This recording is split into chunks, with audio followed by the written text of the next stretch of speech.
Imagine a world where you could see through the masks people wear, where every human interaction is an open book, revealing motivations, desires, and intentions. What would it be like to navigate such a world? Could it be the key to unlocking influence, success, and personal mastery? This is a profound question Robert Greene poses in The Laws of Human Nature, a book that goes beyond mere observation of human behavior. It dives deep into the heart of what drives us all. Greene's work is a powerful exploration of the unseen forces guiding our thoughts, emotions, and actions.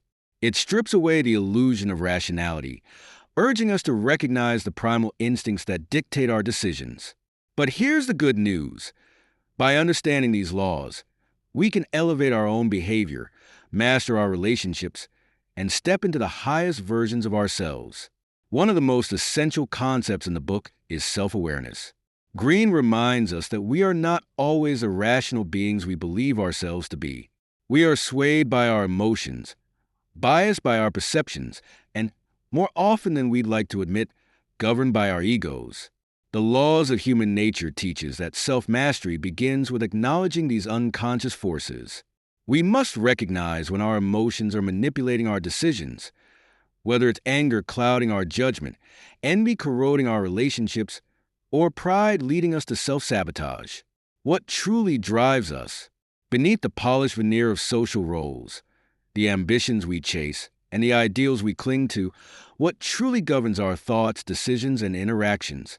Robert Greene invites us to look beyond the surface and confront the forces that shape our behaviors, both in ourselves and in those around us.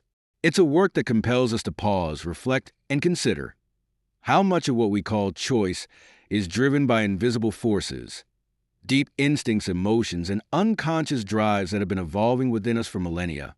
Greene challenges the notion that we are rational beings, acting with pure logic and foresight.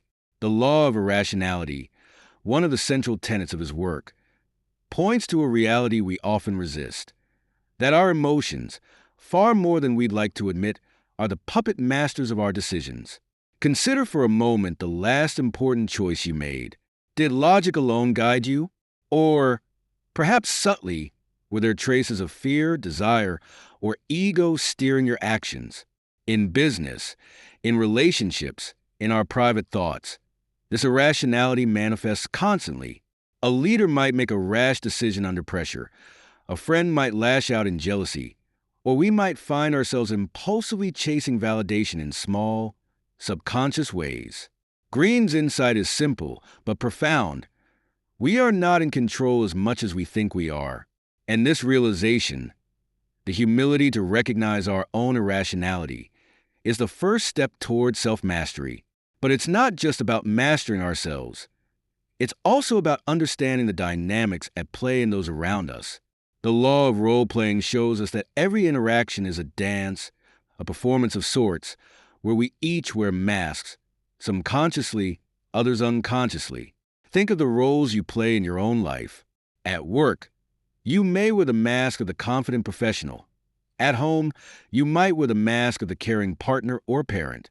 Greene argues that the key to mastering this law lies in understanding that life itself is an ever-shifting stage, and we, as players, must be aware of the masks we wear.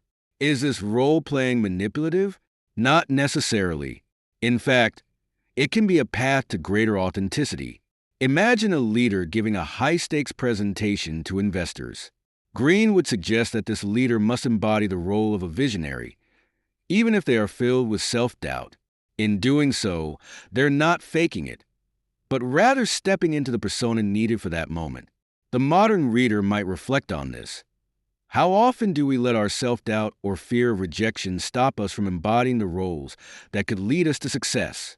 If we understand the power of role-playing, we can choose to wear our masks with intention, rather than being worn down by them. Perhaps one of the most intriguing and at times uncomfortable laws Greene addresses is the law of narcissism. We live in an age where the pursuit of recognition, whether through career achievement, social media validation, or material success, feels almost inescapable. But Greene offers us a deeper insight. Narcissism is not always overt. It doesn't always take the form of grandiosity. It can be quiet, subtle, even invisible, rooted in our need to feel seen, acknowledged, and respected. Consider how this law plays out in the world of work. A business leader, driven by their ego, may make decisions that serve only to bolster their own image rather than truly advancing the company's goals. In contrast, a leader who understands narcissism may use that insight to motivate their team, not by feeding their own ego, but by giving others the recognition and validation they crave. They recognize that people's desire for acknowledgement can be harnessed for collective growth, not just personal gain. Yet, this law invites us to look inward too. It's easy to point to others and say, they are narcissistic. But Greene's mirror turns toward us. Are we not all, in our own ways, seeking validation? Whether through small gestures or grand accomplishments, the desire to matter, to be acknowledged, is deeply human. The challenge is not to eliminate this desire, but to recognize it, to ensure it doesn't consume us. When we acknowledge our own narcissistic tendencies, we can control them rather than being controlled by them. Greene's laws don't just expose the mechanics of human nature. They offer a path towards self-awareness, and with that, the possibility of transcendence. But it requires deep inquiry. How often do we allow our emotions to dictate our actions without realizing it? How often do we play roles that serve others but not ourselves? And how much of our need for recognition drives the choices we make? In today's fast-paced world, where the boundaries between personal and professional lives blur, these questions become even more relevant. Greene's work isn't just a manual for power or influence.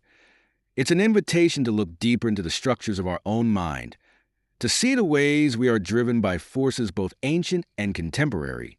The modern reader must ask themselves, in a world where performance seems constant, on social media, in meetings, even in friendships, how often do we stop and ask, am I reacting or am I responding?